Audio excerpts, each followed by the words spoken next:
আজকে আমরা নবম শ্রেণীর রণজিৎ গড়াঙের প্রাক মাধ্যমিক আধুনিক ভূগোল ও পরিবেশ এই বইটার 4 নম্বর চ্যাপ্টার ভূমিরূপ গঠনকারী প্রক্রিয়া ও পৃথিবীর বিভিন্ন ভূমিরূপ এই চ্যাপ্টারের অনুশীলনীতে যে প্রশ্নগুলো আছে তার উত্তরগুলো আলোচনা করব। আগের ভিডিওতে প্রশ্নমান 1-এর সমস্ত উত্তরগুলো আমি বলে দিয়েছি। আজকে শুরু করব প্রশ্নমান 2 থেকে। তোমাদের যদি ভিডিওগুলো ভালো লাগে তাহলে লাইক, শেয়ার ও কমেন্ট করে জানিও, আর চ্যানেলটি সাবস্ক্রাইব করো। প্রথমে নিচের প্রশ্নগুলির উত্তর সংক্ষেপে লেখো। প্রশ্নমান 2। প্রথম প্রশ্ন, ভূগাঠনিক বিপর্যয় কি? Page number 46। এখানে দেখো দেওয়া আছে ভূগাঠনিক বিপর্যয়। এখান থেকে আমরা প্রথম লাইনটা লিখব, সুদীর্ঘকাল ধরে একটু একটু করে ওপরে উঠে বা বসে গিয়ে ভূপৃষ্ঠের পরিবর্তন হলো ভূগাঠনিক বিপর্যয়। তারপর আমরা পরের পেজের এই প্রথম প্যারাটা লিখব, ভূগাঠনিক বিপর্যয়ের প্রধান প্রক্রিয়া হলো 1 ভূগাঠনিক আলোড়ন, 2 সমস্থিতিক আলোড়ন ও 3 ইউস্ট্যাটিক আলোড়ন। এই দুটো লিখব। প্রথমে ভূগাঠনিক বিপর্যয় থেকে প্রথম লাইনটা লিখে নেব, তারপরে এটা লিখব। প্রশ্ন 2, পরিচলন স্রোত কাকে বলে? Page number 47। এখানে দেখো দেওয়া আছে পরিচলন স্রোত। এইটা লিখে এই ছবি দুটো এঁকে দেবো। এই পুরোটা লিখতে হবে। বায়ু বা তরল পদার্থে উষ্ণতার তারতম্যজনিত ঘনত্বের পার্থক্যের ফলে উৎপন্ন স্রোত হলো পরিচলন স্রোত। ব্রিটিশ ভূতত্ত্ববিদ আর্থার হোমস ভূ অভ্যন্তরের অ্যাস্থেনোস্ফিয়ার অংশে তাপ ও চাপের তারতম্যজনিত কারণে সৃষ্ট পরিচলন স্রোতের কথা উল্লেখ করেন, যা পরিচলন স্রোত মতবাদ নামেও পরিচিত। এইটা লিখে এই ছবি দুটো এঁকে দেবো। প্রশ্ন 3, পর্যায়ন প্রক্রিয়া কি? Page number 48। একদম নিচে দেখো দেওয়া আছে পর্যায়ন প্রক্রিয়া। এই প্যারাটা লিখব, যে প্রক্রিয়া অসমতল থেকে শুরু করে গ্র্যাডিয়েশন শব্দটি এসছে। এই পুরোটা লিখব, লিখে এই ছবিটা এঁকে দেবো।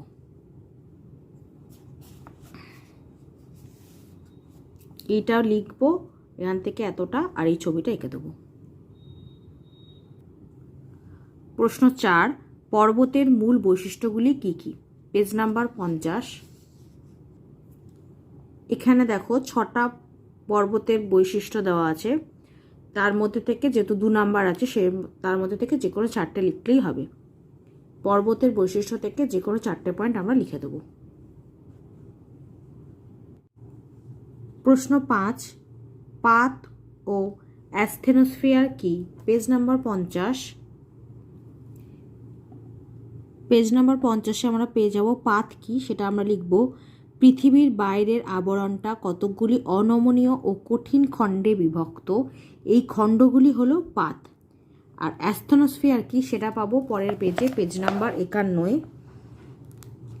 দেখো দেওয়া আছে অ্যাস্থেনোস্ফিয়ার এখান থেকে এতটা, ভূত্বকের নিচে গড়ে 70 থেকে 220 কিলোমিটার গভীরে পদার্থ সান্দ্র অবস্থায় রয়েছে। এই অংশ হলো অ্যাস্থেনোস্ফিয়ার। পাত কি সেটা পেয়ে যাব পেজ নাম্বার 50-এ, আর অ্যাস্থেনোস্ফিয়ার কি সেটা পাচ্ছি পেজ নাম্বার 51।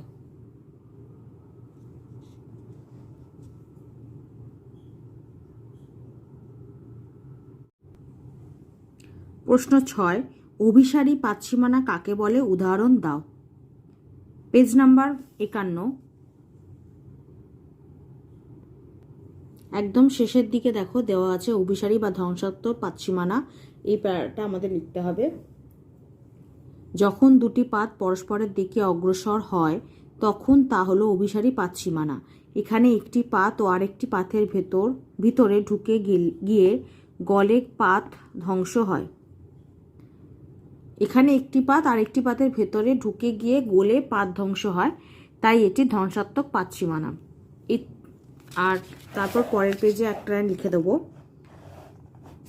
রকি আন্দিজ পর্বত বরাবর পাতসীমানা এরূপ। এই পাতসীমানা বরাবর ভঙ্গিল পর্বত, আগ্নেয়গিরি ও আগ্নেয়দ্বীপ গভীর সমুদ্রখাত সৃষ্টি হয়েছে। এই পুরো প্যারাটা লিখবো, তার সাথে এই ছবিটা এঁকে দেবো। এই আগের পেজে দেখো একদম শেষে যে ধ্বংসাত্মক পাতসীমানা যে ছবিটা আছে এটা এঁকে দেবো। প্রশ্ন 7, মহীখাত কি? Page number 52।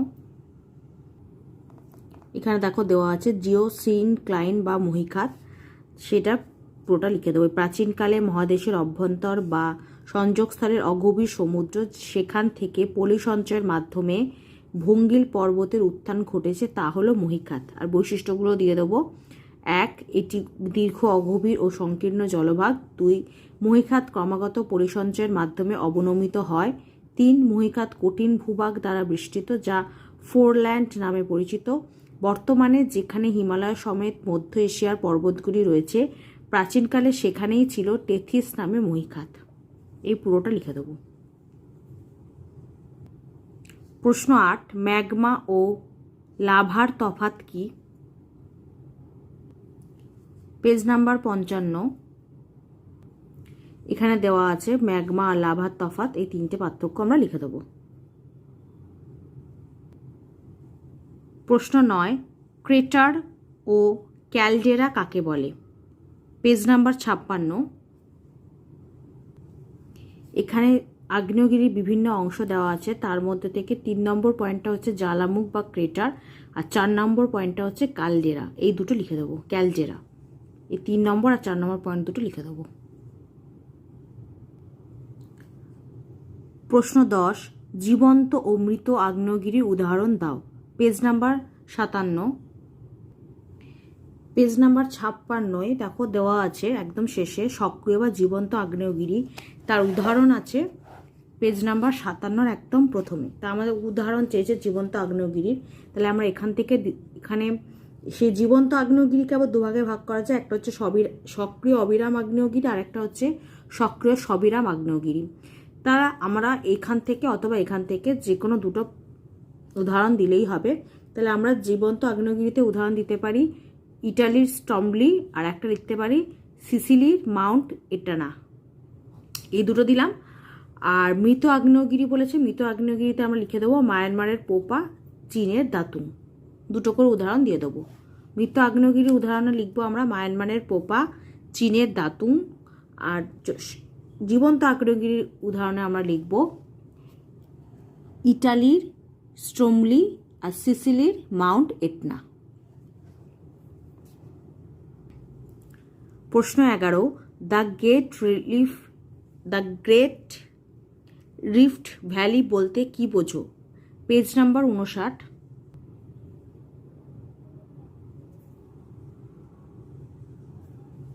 এখানে দেওয়া আছে দ্য গ্রেট রিফট ভ্যালি, এই পুরোটা লিখে দিতে হবে। এই প্যারাটাই উত্তর এশিয়া থেকে শুরু করে উপত্যকার হ্রদ নয়, এই পুরোটা লিখে দিতে হবে এখান থেকে এতটা।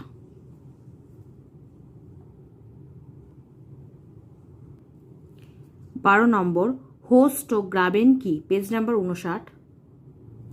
এখানে বিশেষ কথা বলে দেওয়া আছে, দেখো একদম প্রথমের দিকে 59 পেজের, হোস্ট এবং গ্রাবেন, সেটা আমাদের প্রথমটা দেওয়া আছে। প্রথম প্যারাটা হচ্ছে হোস্টের, পরে এই দুটি সমান্তরাল চ্যুতির, এটা হচ্ছে গ্রাবেন।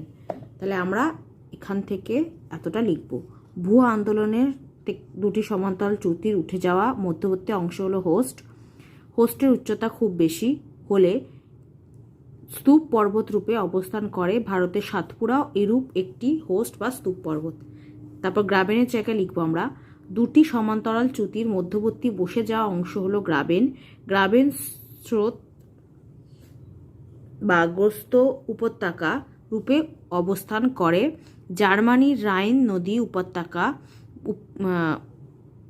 উপত্যকার বিশিষ্ট উদাহরণ। পূর্ব আফ্রিকার দ্য গ্রেট রিফ ভ্যালি পৃথিবীর দীর্ঘতম স্ট্রং বা গ্রস্ত উপত্যকা। এখান থেকে এত হোস্ট আর গ্রাবেন, এই দুটো প্যারা।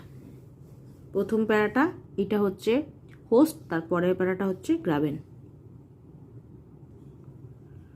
প্রশ্ন 13, পৃথিবীর বৃহত্তম পর্বতবেষ্টিত মালভূমি কোনটি এবং সেটি কোন দুটি পর্বতের মাঝে রয়েছে?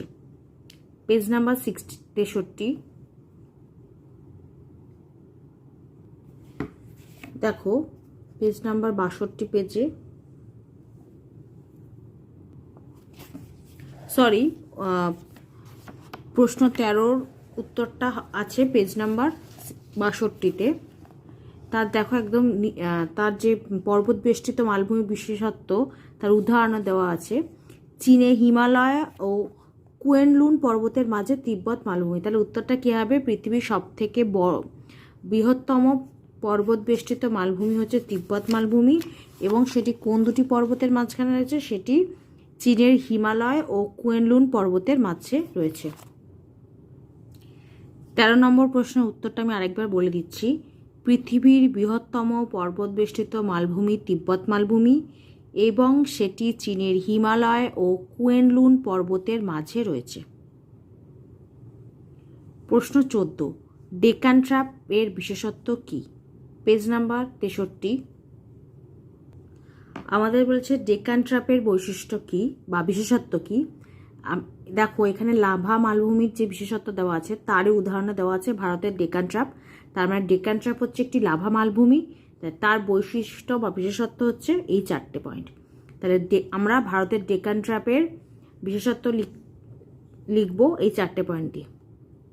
এই 4টে পয়েন্টই হচ্ছে ভারতের ডেকান ট্র্যাপের বিশেষত্ব, যেহেতু সেটা একটা লাভা মালভূমি। এই 4টে পয়েন্ট লিখতে হবে। এখান থেকে এতটা প্রথমে লিখে দেব, ভারতের ডেকান ট্র্যাপ একটি লাভা মালভূমি, এর বিশেষত্বগুলি হলো বলে এই 4টি পয়েন্ট লিখব। প্রশ্ন 15, মালভূমিতে প্রচুর খনিজ সম্পদ আছে কেন? Page number 65।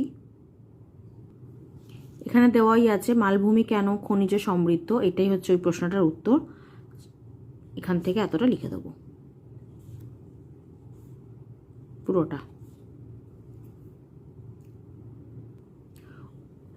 15 নম্বর উত্তর বলে দিলাম, ওই প্যারাটা হবে। তারপর লাস্ট লাইনটায় আমরা লিখে দেব, এই কারণেই মালভূমিতে প্রচুর খনিজ সম্পদ আছে। প্রশ্ন 16, মোনার্টনক ও ইনসেলবার্চ কি? Page number 66।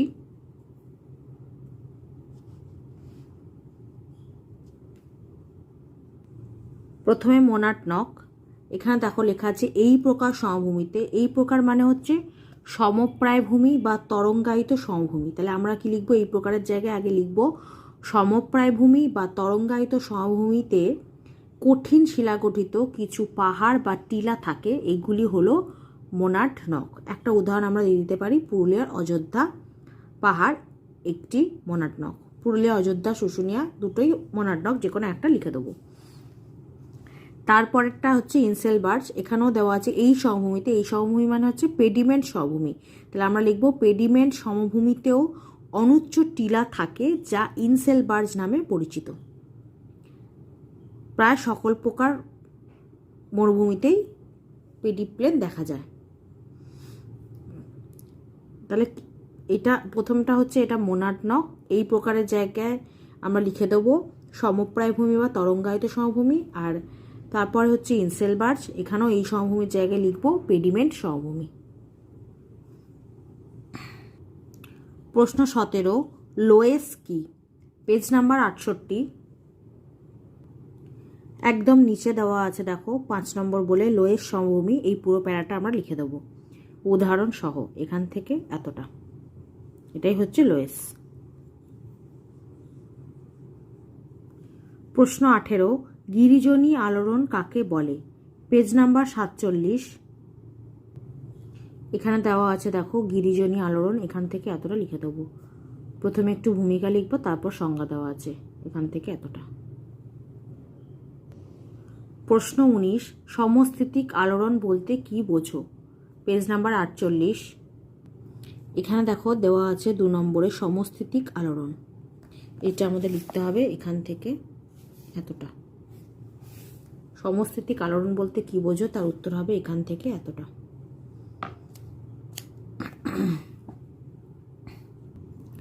প্রশ্ন 20, অবরোহণ ও আরোহণের মূল তফাৎ কি? Page number 48। এখানে দেখো দেওয়া আছে অবরোহণ ও আরোহণ, এটার কাকে বলে, এটাই হচ্ছে এদের পার্থক্য। তাহলে আমরা লিখে দেবো যে অবরোহণ ও আরোহণের মধ্যে মূল পার্থক্য হলো যে সকল প্রক্রিয়ার মাধ্যমে ভূপৃষ্ঠের উচ্চ অংশ ধীরে ধীরে ক্ষয় হয়ে ক্রমশ নিচু হয়, সেই প্রক্রিয়া বা প্রয়াসসমূহকে সম্মিলিতভাবে অবরোহণ বলে, এটি অগ্নিভবন। আর আরোহণ হলো ভূপৃষ্ঠের উঁচু অংশ ক্ষয় হয়ে সৃষ্ট পদার্থসমূহ বাহিত হয়ে নিচু স্থানে সঞ্চিত হয়ে নিচু অংশকে ভরাট করে, এটি হলো আরোহণ। এর অপর নাম সঞ্চয়। প্রথমে আমরা অবরোহণ লিখে দেবো, তারপর আরোহণ। এই কাকে বলে এটাই লিখবো, এটাই হবে মূল পার্থক্য।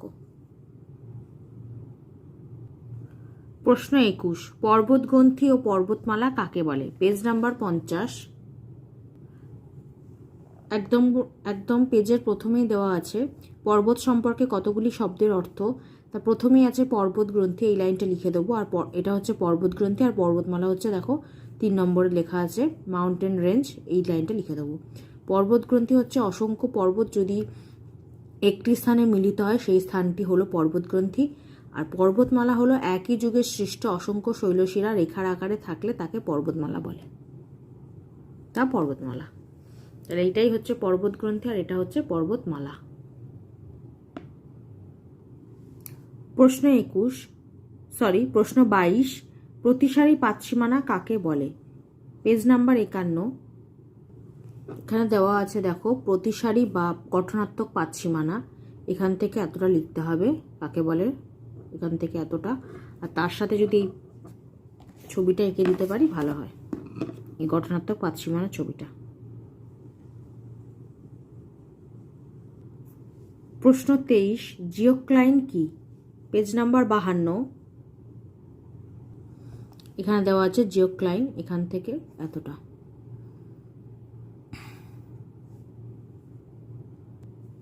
পেজ নাম্বার কোশ্চেন নাম্বার 24, কোন দুটি পাতের সংঘর্ষে হিমালয় পর্বতের উত্থান ঘটেছে? Page number 53। এই যে এখানে দেওয়া আছে দেখো, ভারত উপদ্বীপীয় পাত ও ইউরেশিয়া পাতের সংঘর্ষে তেথিস মহিকাতের পলি ভাঁজ খেয়ে হিমালয় পর্বতের উৎপত্তি ঘটেছে। তাহলে কোন দুটি পাতের সংঘর্ষে হিমালয় পর্বতের উৎপত্তি ঘটেছে? এক হচ্ছে ভারত উপদ্বীপীয় পাত ও আরেকটা হচ্ছে ইউরেশিয়া পাত। এই দুটি পাতের সংঘর্ষে হিমালয় পর্বতের উৎপত্তি হয়েছে। প্রশ্ন 25, দুটি মাঝারি পাতের নাম লেখো। Page number 52।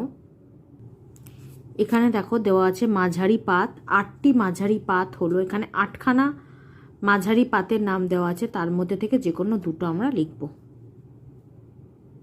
চীন আর ফিলিপাইন লিখে দেবো। প্রশ্ন 26, আন্দিজ পর্বতের দুপাশে কোন দুটি পাত রয়েছে? Page number 53। এখানে দেখো দেওয়া আছে নাজকা ও দক্ষিণ আমেরিকা পাতদ্বয়ের চাপে উৎপত্তি ঘটেছে আন্দিজ পর্বতের। তাহলে আন্দিজ পর্বতের দুপাশে নাজকা ও দক্ষিণ আমেরিকা এই দুটি পাত রয়েছে।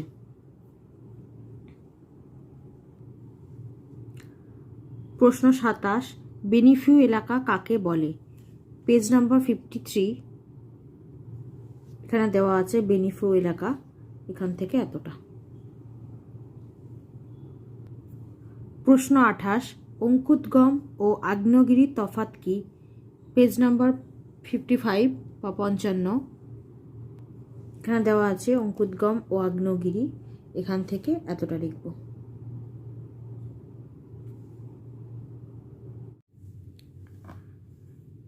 প্রশ্ন 29, টার্সিয়ারি যুগের সৃষ্ট দুটি পর্বতের নাম লেখো। Page number 48। টার্সিয়ারি যুগের সৃষ্ট দুটি পর্বতের নাম হচ্ছে, একটা হচ্ছে হিমালয় পর্বতমালা আর দ্বিতীয়টা হচ্ছে স্তূপ পর্বত সাতপুরা।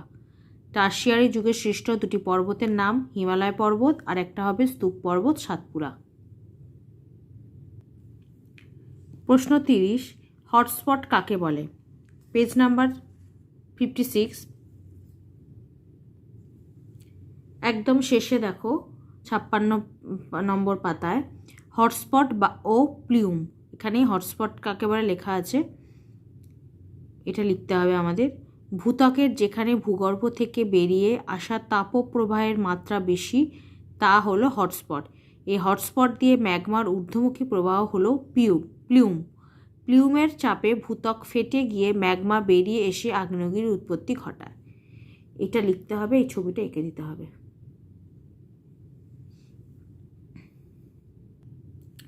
প্রশ্ন 31, আন্দিজ পর্বতে রয়েছে এরূপ দুটি আগ্নেয়গিরির নাম লেখো। Page number 57। আন্দিজ পর্বতে রয়েছে এমন দুটি আগ্নেয়গিরির নাম কটোপক্সি ও চিম্বোরাজো।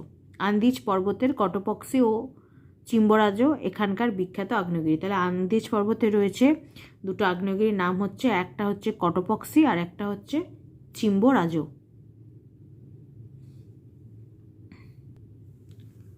পরের প্রশ্ন, সংক্ষেপে ব্যাখ্যা করো। প্রশ্নমান 3। প্রশ্ন 1, মহীভাবক ও গিরিজনী আলোড়নের পার্থক্য নিরূপণ করো। Page number 47। এখানে দেখো একদম শেষে, পেজ 47 নম্বর পেজে একদম শেষে মহীভাবক ও গিরিজনী আলোড়নের পার্থক্য দেওয়া আছে। এই 4টে পার্থক্য লিখতে হবে। প্রশ্ন 2, পর্যায়ন প্রক্রিয়া কী ভাবে কাজ করে। Page number 48। ভূগর্ভস্থ বা বহির্জাত প্রক্রিয়া এরই নাম হচ্ছে পর্যায়ন প্রক্রিয়া।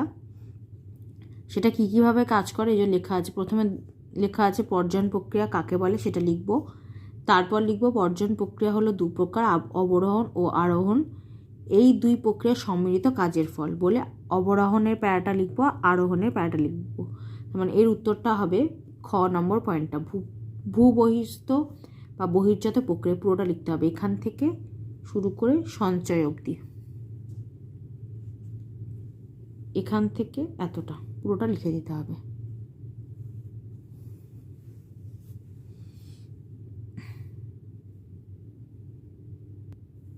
প্রশ্ন 3, অবরোহণ ও আরোহণের পার্থক্য লেখো। Page number 48।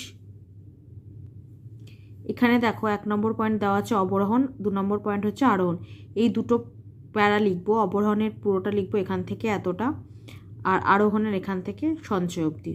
এই পুরো দুটো প্যারা লিখে লাস্ট লাইনে লিখে দেবো। এটাই হচ্ছে অবরোহণ ও আরোহণের মধ্যে পার্থক্য। অবরোহণের প্যারাটা পুরো লিখবো, আরোহণের প্যারাটা পুরো লিখে লাস্টে লিখে দেবো। এটাই অবরোহণ ও আরোহণের মধ্যে পার্থক্য। প্রশ্ন 4, অন্তর্জাত ও বহির্জাত প্রক্রিয়ার পার্থক্য কী। Page number 49। এখানে দেওয়া আছে দেখো অন্তর্জাত ও বহির্জাত প্রক্রিয়ার পার্থক্য। এখানে 4টে পয়েন্ট দেওয়া আছে, 4টে পয়েন্ট লিখতে হবে। প্রশ্ন 5, পাঁচ সংস্থান ধারণাটি এলো কিভাবে। Page number 51। একদম প্রথমে দেখো লেখা আছে ধারণাটি তৈরি হলো কিভাবে। এটাই হচ্ছে পাঁচ সংস্থান ধারণা তৈরি হলো কিভাবে তার উত্তর। তাহলে এখান থেকে এতটা, পাঁচ সংস্থান তত্ত্বটি থেকে শুরু করে ধারণাটি প্রতিষ্ঠিত হয়েছে এত অবধি। প্রশ্ন 6, অভিসারী পাতসীমানা ধ্বংসাত্মক ও প্রতিসারী পাতসীমানা গঠনাত্মক কেন। Page number 51। দেখো এখানে যে লেখা আছে বিভিন্ন প্রকার পাতের সীমানা, তার মধ্যে 1 নম্বর পয়েন্ট হচ্ছে প্রতিসারী বা গঠনাত্মক পাতসীমানা, আর 2 হচ্ছে অভিসারী বা ধ্বংসাত্মক পাতসীমানা। এই প্রতিসারী বা গঠনাত্মক পাতসীমানা পুরো প্যারাটা আমরা লিখবো এখান থেকে এতটা, আর অভিসারী বা ধ্বংসাত্মক পাতসীমানা এই প্যারাটা লিখবো এখান থেকে এতটা। এখানে উত্তর দেওয়া আছে দেখো যে তাই এটি ধ্বংসাত্মক পাতসীমানা। তাহলে অভিসারী পাতসীমানাকে ধ্বংসাত্মক পাতসীমানা কাকে বলে, এটা তার উত্তর। আর প্রথমে হচ্ছে গঠিত হয় বলে এটি গঠনাত্মক পাতসীমানা। প্রতিসারী পাতসীমানাকে কেন গঠনাত্মক পাতসীমানা বলা হয় তা এটা তার উত্তর। প্রতিসারী বা গঠনাত্মক পাতসীমানার উত্তর হবে এখান থেকে এতটা পর্যন্ত সৃষ্টি হয়েছে, আর অভিসারীর এখান থেকে এতটা।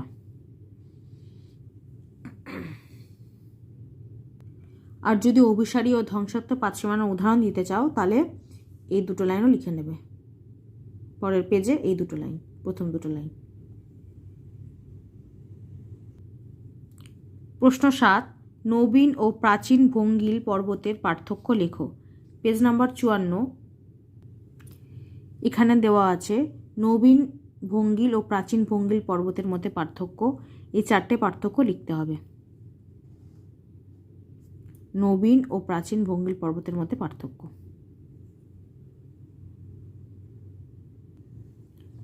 প্রশ্ন 8, কোন আগ্নেয়গিরিকে ভূমধ্যসাগরের আলোকস্তম্ভ বলা হয় এবং কেন বলা হয়? Page number 57। তার উত্তর হবে এইটা, ভূমধ্যসাগরীয় আলোকস্তম্ভ। কাকে বলা হয়, কেন বলা হয়, এটাই দুটোই এর মধ্যে দেওয়া আছে। ভূমধ্যসাগরে ইটালির লিপারি দ্বীপে স্ট্রোমলি আগ্নেয়গিরি দিয়ে ঘন ঘন অগ্নুৎপাত ঘটে এবং এই আলো অনেক দূর থেকে দেখা যায়। এতে জাহাজে নাবিকদের অবস্থান নির্ণয়ে সুবিধা হতো বলে একে ভূমধ্যসাগরে আলোকস্তম্ভ আখ্যা দেওয়া হয়। এখান থেকে এতটা। প্রশ্ন 9, প্রশান্ত মহাসাগরের উভয় পাশে এত আগ্নেয়গিরি তৈরি হলো কেন? Page number 57। আগের উত্তরটা ঠিক নিচেই দেওয়া আছে, প্রশান্ত মহাসাগরের উভয় দিকে এত আগ্নেয়গিরি কেন, এটা হচ্ছে তার উত্তর। এখান থেকে এতটা। তার সাথে যদি এই ছবিটা পারো এঁকে দেবে, এই ছবিটা, এইটুকুনিটা, এটা লিখবে পুরোটা, আর এই ছবিটা এঁকে দেবে, এইটুকুনি নিচের ছবিটা। প্রশ্ন 10, হোস্ট ও গ্রাবেনের উৎপত্তি কিভাবে হয়? Page number 58। হোস্ট আর গ্রাবেনের উৎপত্তি কিভাবে, তার উত্তরটা হবে যে স্তূপ পর্বতের উৎপত্তি, তার আন্ডার যে পয়েন্টগুলো আছে তার 1 নম্বর পয়েন্টটা লিখতে হবে, এটা হচ্ছে হোস্ট, এভাবে এই হোস্টের উৎপত্তি হয়েছে। আর 3 নম্বর পয়েন্টটা লিখতে হবে এইভাবে গ্রাবেনের উৎপত্তি হয়েছে। হোস্টের উৎপত্তির জন্য লিখতে হবে 1 নম্বর পয়েন্টটা পুরোটা, এখান থেকে এতটা অবধি ঢালযুক্ত। আর গ্রাবেনের উৎপত্তির জন্য লিখতে হবে 3 নম্বর পয়েন্টটা পুরোটা, এখান থেকে এতটা, এতটা।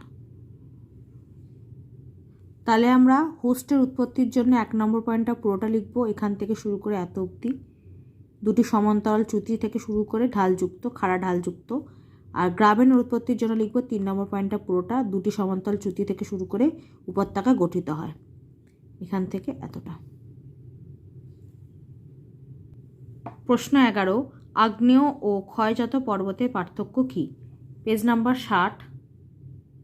একদম প্রথমেই দেওয়া আছে আগ্নেয় বা সঞ্চয়জাত ও ক্ষয়জাত পর্বতের পার্থক্য, এই 6টা পার্থক্য লিখতে হবে। প্রশ্ন 12, পর্বত বেষ্টিত ও ব্যবিচ্ছিন্ন মালভূমির পার্থক্য কী? Page number 64। এখানে 4টে মালভূমি পার্থক্য দেওয়া আছে, পর্বত বেষ্টিত মালভূমি, ব্যবচ্ছিন্ন মালভূমি, লাভা মালভূমি, সিল্ট মালভূমি।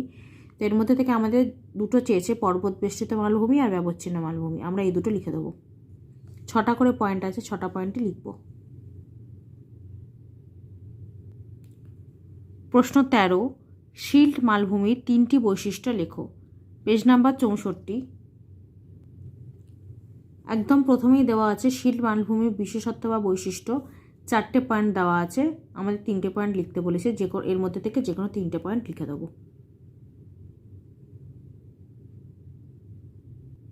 প্রশ্ন 14, পেনি প্লেন ও পেডি প্লেনের উৎপত্তি কিভাবে ঘটে?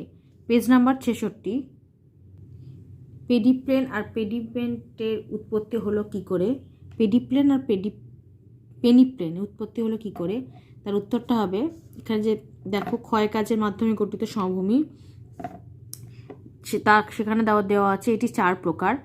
তার মধ্যে প্রথম পয়েন্টটা আর 2 নম্বর পয়েন্ট, এই দুটো আমাদের লিখতে হবে, কারণ প্রথম পয়েন্টে আমরা পেনি প্লেন কীভাবে উৎপত্তি হয়েছে পেয়ে যাব, সেটা লিখব এখান থেকে এতটা উদাহরণ সহযোগে। আর দ্বিতীয়টা হচ্ছে পেডি প্লেন পেয়ে যাব, প্রথমে এটা পেনি প্লেন পেলাম পুরো, তার জন্য আমার 1 নম্বর পয়েন্টটা পুরো লিখব, আর পেডি প্লেনের জন্য 2 নম্বর পয়েন্টটা পুরো লিখব উদাহরণ সহযোগে। তাহলে আমরা এই দুটো থেকে পেয়ে যাচ্ছি পেনি প্লেন ও পেডি প্লেনের উৎপত্তি, 1 নম্বর পয়েন্টটা, 2 নম্বর পয়েন্টটা। প্রশ্ন 15, ভূ আলোড়ন ও ভূমিকম্পের কি পার্থক্য? Page number 48। এই যে দেওয়া আছে দেখো, ভূ আলোড়ন ও ভূমিকম্পের মধ্যে পার্থক্য, 3টে পার্থক্য দেওয়া আছে, এই 3টে পার্থক্য লিখতে হবে। প্রশ্ন 16, উদাহরণ সহ 3 প্রকার পাত সীমানার সংক্ষিপ্ত ব্যাখ্যা দাও। Page number 50। এখানে দেখো দেওয়া আছে বিভিন্ন প্রকার পাতের সীমানা। বলছে পাত সীমানা হচ্ছে 3 প্রকার। এক হচ্ছে প্রতিসারী বা গঠনাত্মক পাত সীমানা, দ্বিতীয় হচ্ছে অভিসারী বা ধ্বংসাত্মক পাত সীমানা, আর তৃতীয় হচ্ছে পরের পাতায় নিরপেক্ষ পাত সীমানা। তাহলে তিনটেরই আমাদের বলছে উদাহরণ সহযোগে সংক্ষিপ্ত ব্যাখ্যা দাও। তাহলে আমরা শুধু কাকে বলে লিখব আর উদাহরণ লিখব। প্রথমে আমরা লিখব প্রতিসারী বা গঠনাত্মক পাত সীমানা। সেটা কাকে বলে লিখব? যখন দুটি পাত পরস্পর থেকে দূরে সরে যায় সেই অঞ্চলকে প্রতিসারী পাত সীমানা বলা হয়। এখানে ম্যাগমা বেরিয়ে এসে জমাট বেঁধে নতুন পাত গঠিত হয় বলে এটি গঠনাত্মক পাত সীমানা। এখান থেকে এতটা লিখব, তারপর উদাহরণ দিয়ে দেব। মধ্য আটলান্টিক শৈলশিরা বরাবর পাত সীমানা এইরূপ। এই লাইনটা লিখে দেব। এখান থেকে এতটা। তারপরে ধ্বংসাত্মক বা অভিসারী পাত সীমানা, এটা পুরোটাই লিখে দেব। প্রথমে কাকে বলে? যখন দুটি পাত পরস্পরের দিকে অগ্রসর হয় তখন তা হলো অভিসারী পাত সীমানা। এখানে একটি পাত আর একটি পাতের ভেতরে ঢুকে গিয়ে গলে পাত ধ্বংস হয়, তাই এটি ধ্বংসাত্মক পাত সীমানা। আর পরের পেজে উদাহরণ আছে, সেই উদাহরণটাও লিখে দেবো। রকি আন্দিজ পর্বত বরাবর পাত সীমানা এইরূপ। এটা লিখবো আমরা ধ্বংসাত্মক পাত সীমানার জন্য। তৃতীয় হচ্ছে নিরপেক্ষ পাত সীমানা, তার জন্য আমরা লিখব চ্যুতিরেখা বরাবর দুটি পাত পরস্পর বিপরীতে সরে গেলে সেই অঞ্চল হলো নিরপেক্ষ পাত সীমানা। এই সীমানা বরাবর সৃষ্ট চ্যুতি ট্রান্সফর্ম চ্যুতি নামে পরিচিত। উদাহরণটা এটা লিখে দেবো। ক্যালিফোর্নিয়ার পশ্চিমে সান আন্দ্রিয়াস চ্যুতি এরূপ পাত সীমানা।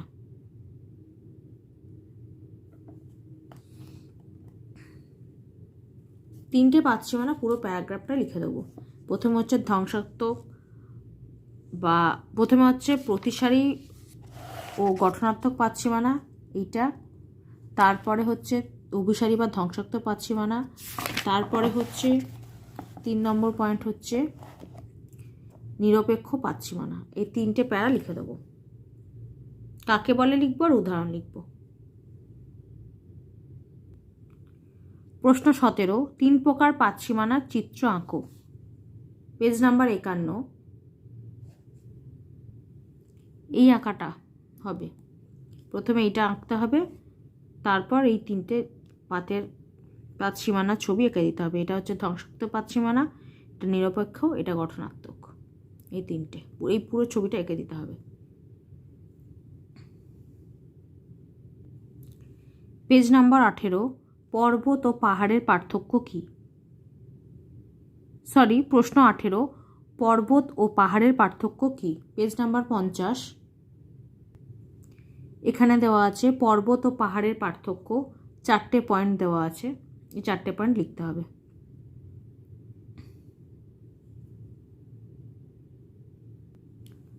পরের প্রশ্ন, রচনাধর্মী প্রশ্নাবলী, প্রশ্নমান 5। প্রথম প্রশ্ন, ভঙ্গিল পর্বতের উৎপত্তি চিত্র ও উদাহরণ সহ ব্যাখ্যা করো। Page number 53। দেখো হেডিং দেওয়া আছে প্রথমেই, পাত সংস্থান তত্ত্বের মাধ্যমে ভঙ্গিল পর্বতের উৎপত্তি। দুখানা পয়েন্ট আছে, দুটো পয়েন্টে লিখতে হবে। 1 নম্বর হচ্ছে মহাদেশীয় ও মহাদেশীয় পাতের সংঘর্ষ ও ভঙ্গিল পর্বতের উৎপত্তি। এখান থেকে এইভাবে উৎপত্তি হচ্ছিল হিমালয় ও আল্পস পর্বতের, সেটা লিখতে হবে পুরো আমাদের এইখান থেকে এতটা অবধি। প্রথম প্যারাটা, এই প্রথম পয়েন্টটা মহাদেশীয়, এখান থেকে এতটা। তারপরের পয়েন্টটা হচ্ছে 2 নম্বর, মহাসাগরীয় ও মহাদেশীয় পাতের সংঘর্ষ ও ভঙ্গিল পর্বতের উৎপত্তি, সেটার মাধ্যমে সৃষ্টি হয়েছিল রকি আন্দিজ পর্বতের, সেটা এখান থেকে এতটা। মানে এই পেজটা পুরোটাই লিখে দিতে হবে। 53 নম্বর পেজটা পুরোটাই লিখতে হবে। ভঙ্গিল পর্বতের উৎপত্তিতে 2টো পয়েন্ট আছে, 1 নম্বর 2 নম্বর 2টো পয়েন্ট লিখতে হবে, আর তার সাথে এই ছবিটা এঁকে দিতে হবে। প্রথমে আছে মহাদেশীয় পাতের সংঘর্ষ ও ভঙ্গিল পর্বতের উৎপত্তি, তারপরে হচ্ছে মহাসাগরীয় মহাদেশীয় পাতের সংঘর্ষ ও ভঙ্গিল পর্বতের উৎপত্তি। এই ছবি দুটো আঁকতে হবে আর এই পুরো পাতাটা লিখে দিতে হবে। 2টো পয়েন্ট আছে, 1 নম্বর 2 নম্বর 2টো পয়েন্টে লিখে দিতে হবে।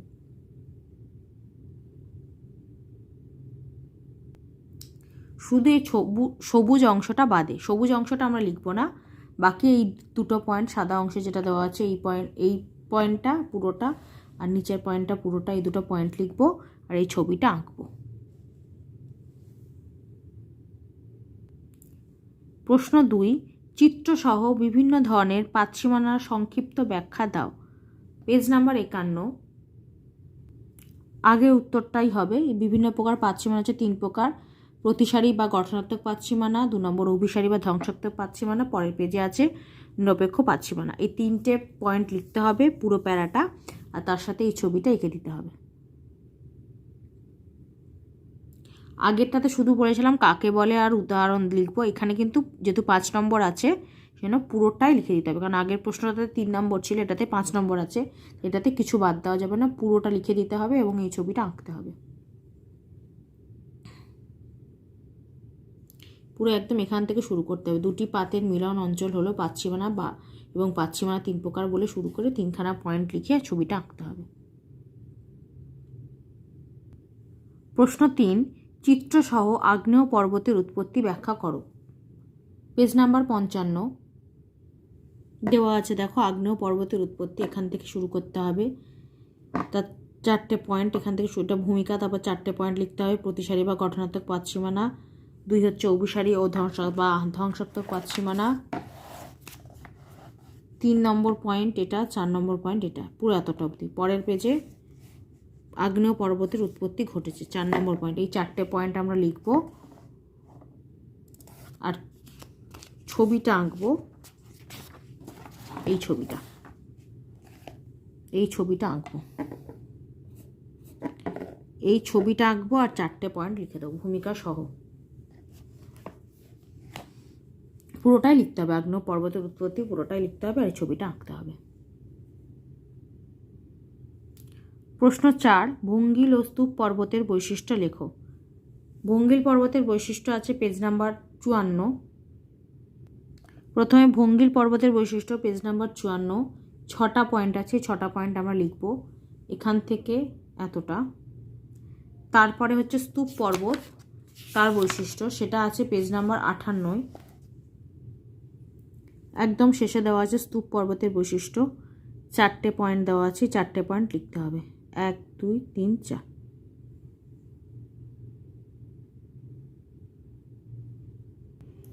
প্রশ্ন 5, চিত্রসহ স্তূপ পর্বতের উৎপত্তি ব্যাখ্যা করো। Page number 58।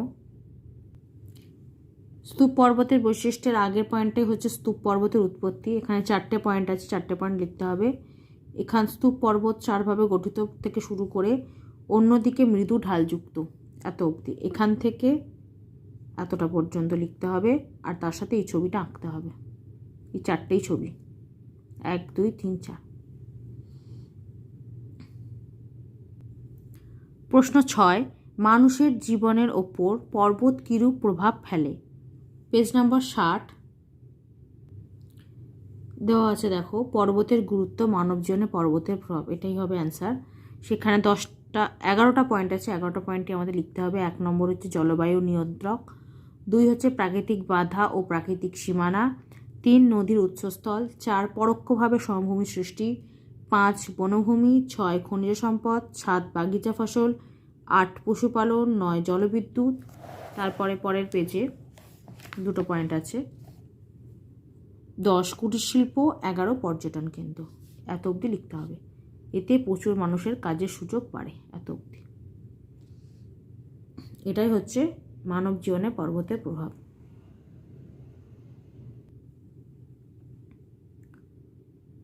প্রশ্ন 7, চিত্রসহ প্রধান 2 প্রকার মালভূমির উৎপত্তি লেখো। Page number 62। আমাদের বইতে 4টে পর্বতবেষ্টিত 4টে মালভূমির উৎপত্তি দেওয়া আছে।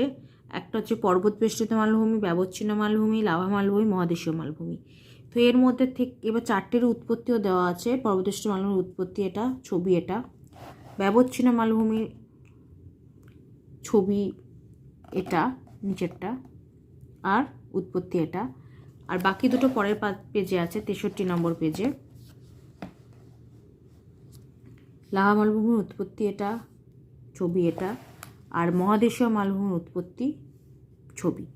এর মধ্যে থেকে যে কোনো দুটো মালভূমির তোমাদের যার যেটা সুবিধা হবে সেই দুটো মালভূমির উৎপত্তি লিখবে আর ছবি এঁকে দেবে।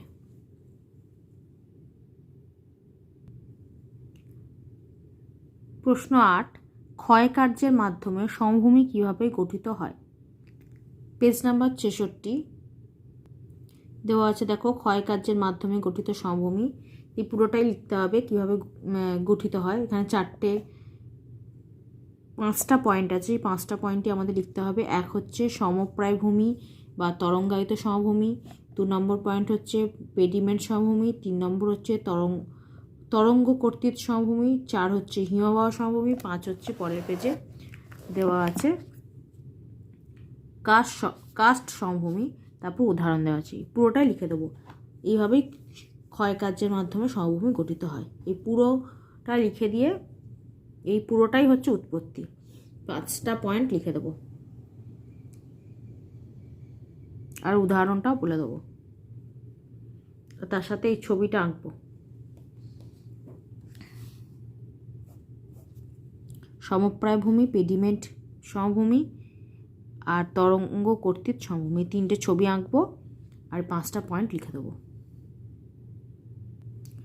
প্রশ্ন 9, সঞ্চয় কার্যে গঠিত প্রধান 3 প্রকার সমভূমির উৎপত্তি প্রক্রিয়া লেখো। পেজ নাম্বার 67 সঞ্চয় কার্যে, পেজ নাম্বার 67 তাও লেখা আছে সঞ্চয় কার্যে সৃষ্ট সমভূমি।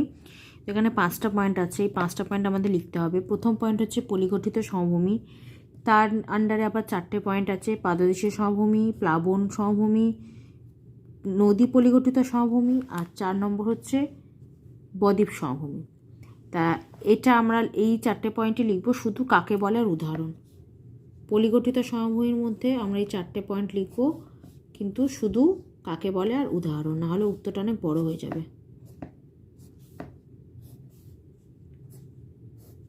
কাকে বলে লিখবো, উদাহরণ লিখবো, এটারও কাকে বলে লিখবো, উদাহরণ লিখবো, এটারও কাকে বলে লিখবো, উদাহরণ লিখবো, এটারও কাকে বলে লিখবো, আর পরের পেজে যেটা উদাহরণটা আছে উদাহরণটা লিখে দেবো।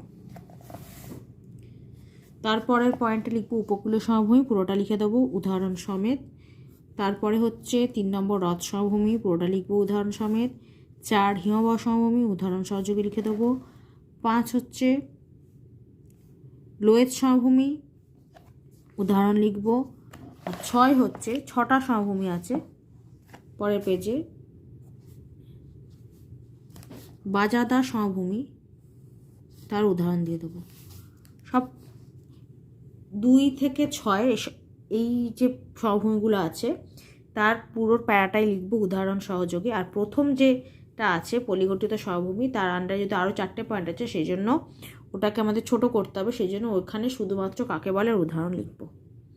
আর ছবিগুলো দেখে নাও, এটা আঁকতে হবে। এটা হচ্ছে লোয়ের সমভূমি, এটা হচ্ছে হিমবাহ সমভূমি, এটা হচ্ছে উপকূলীয় সমভূমি, আর এটা এইখানে আছে পাদদেশীয় সমভূমি, প্লাবন সমভূমি আর বদ্বীপ সমভূমি। এখানে 3টে, এখানে একটা, তার নিচে আরেকটা, 2টো, আর এখানে হচ্ছে আরেকটা, 6টা ছবি।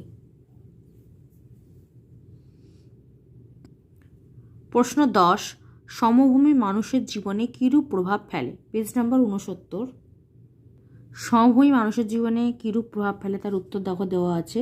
সমভূমি গুরুত্ব ব্র্যাকেটে মানুষের জীবনে সমভূমি প্রভাব, এটাই হচ্ছে সমভূমি মানুষের জীবনে কিরূপ প্রভাব ফেলে তার উত্তর।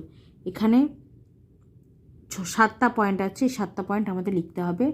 1 কৃষি, 2 সভ্যতার বিকাশ, 3 জল পাওয়ার সুবিধা, 4 উন্নত যোগাযোগ ব্যবস্থা, 5 শিল্পের উন্নতি, 6 বাণিজ্য নগর, 7 জনসংখ্যা ও জনবসতি। এই 7টা পয়েন্ট লিখব। প্রশ্ন 11, ব্যবচ্ছিন্ন মালভূমি কিভাবে গঠিত হয়? পেজ নাম্বার 62 দেখো ব্যবচ্ছিন্ন মালভূমির উৎপত্তি, এটাই হচ্ছে কীভাবে গঠিত হয় তার উত্তর। উৎপত্তি পুরোটা লিখতে হবে, তার সাথে এই ছবিটা আঁকবো। আর পরের পেজে যে উদাহরণ দেওয়া আছে ব্যবচ্ছিন্ন মালভূমি, সেই উদাহরণ দুটো উদাহরণ লিখে দেবো। উৎপত্তি লিখবো, ছবি আঁকবো, উদাহরণটা দিয়ে দেবো। প্রশ্ন 11-র সাথে আরেকটা আছে, ব্যবচ্ছিন্ন মালভূমির সাথে পর্বতবেষ্টিত মালভূমির পার্থক্য কী? ওর উত্তর আছে পেজ নাম্বার 64। এখানে 4টে মালভূমির পার্থক্য দেওয়া আছে। আমাদের চেয়েছে পর্বতবেষ্টিত মালভূমি আর ব্যবচ্ছিন্ন মালভূমির পার্থক্য। এই দুটো পার্থক্য আমরা লিখে দেবো 6টা করে পয়েন্ট।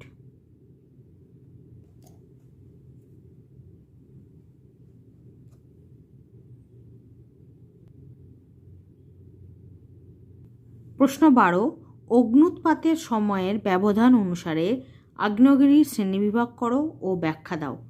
Page number 56। এখানে দেখো দেওয়া আছে অগ্ন্যুৎপাতের সময়ের ব্যবধান অনুসারে বিভিন্ন ধরনের আগ্নেয়গিরি। সময়ের ব্যবধান অনুসারে আগ্নেয়গিরি 3 ধরনের। এক হচ্ছে সক্রিয় বা জীবন্ত আগ্নেয়গিরি, 2 সুপ্ত আগ্নেয়গিরি, 3 মৃত আগ্নেয়গিরি। আর যেহেতু ব্যাখ্যা করতে বলেছে সেজন্য আমরা এই 3টে পয়েন্ট লিখে দেবো। ক সক্রিয় বা জীবন্ত আগ্নেয়গিরি, এই পয়েন্টটা পুরোটা লিখব। খ সুপ্ত আগ্নেয়গিরি, গ মৃত আগ্নেয়গিরি। এত অবধি। আগের পেজের সময়ের ব্যবধান থেকে শুরু করে 56 পেজের সময়ের ব্যবধান অনুসারে থেকে এখান থেকে শুরু করে 57 পেজের স্কটল্যান্ডের এডিনবার্গ ইত্যাদি এত অবধি লিখে দেবো।